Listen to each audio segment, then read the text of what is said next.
A very happy Friday, Clark County. Who's ready for some nice weather, right? I'm Chris Brown. This is your weekend review from ClarkCountyToday.com. Well, this week we took a close look at the growing problem of homelessness in North Clark County, speaking with the Sheriff's Office and groups working to get the word out to the homeless about resources available in the city. More people are setting up camp in wooded areas and vacant lots outside of Vancouver, raising concerns from neighbors and homeless outreach groups alike. Be sure to check out the full piece for all the details.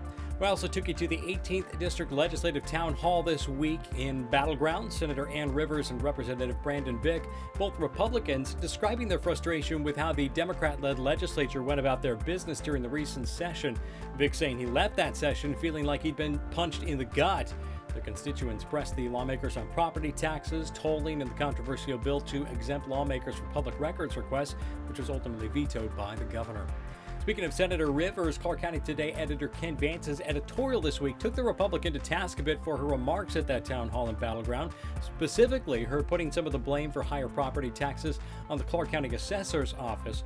Rivers claimed Peter Van Nortwick's office was guilty of poor property assessment practices and later corrections that increased the value of properties in Clark County.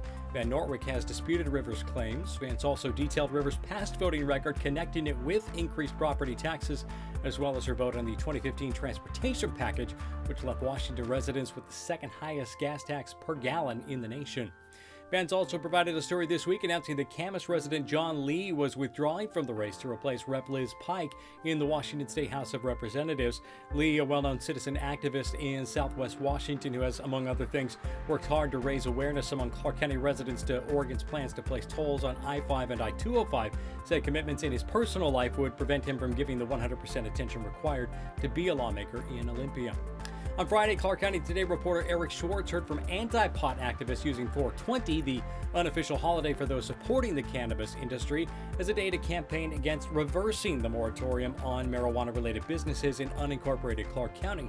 The current county council has been reluctant to tackle the issue of reversing the ban, but some are concerned that could change should the council become more left-leaning following elections later this year. Incumbent Jeannie Stewart has said she's in favor of keeping the 2014 moratorium, but Democrat Jim Mueller is gunning for her seat, and he has spoken out in favor of lifting the ban. And sports reporter Paul Valencia did a great piece this week on Heritage High School's Andi Goss, who has dedicated his professional life to keeping athletes safe as well as teaching others to do the same. Goss has been named the state's High School Athletic Trainer of the Year, the first award of its kind. Goss said he appreciates the praise, not for himself, but for his profession. Goss said, "We work hard, but we don't do it for the glory. We do it for the care of the athletes to make sure they are safe and healthy." Finally, dozens of young men and women from Southwest Washington and Portland gave their oath of enlistment at a ceremony Thursday night at Skyview High School, an event covered by Valencia and photographer Mike Schultz. Those joining the Army, Navy, Air Force, and Marines were in the spotlight at the Our Community Salutes event at Skyview.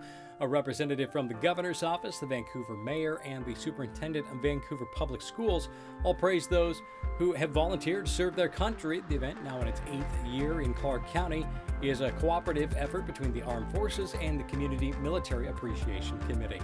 Once again, that's just a tiny sample of the great stories you'll find this week at ClarkCountyToday.com. Be sure to sign up for our email newsletter and follow us on Facebook, Twitter, and Instagram to be notified when a story is posted and be part of the conversation as well. You can also send your story ideas to news@ClarkCountyToday.com and be sure to check out our events calendar. It's jam-packed with fun stuff going on all over Clark County. You can even submit events to be posted on the calendar. It's super easy, and we really appreciate it. For all of us at ClarkCountyToday.com, that is your weekend review. Thank you so much for your support. I'm Chris Brown. Thank you for watching. Enjoy the weekend, and we'll see you next Friday.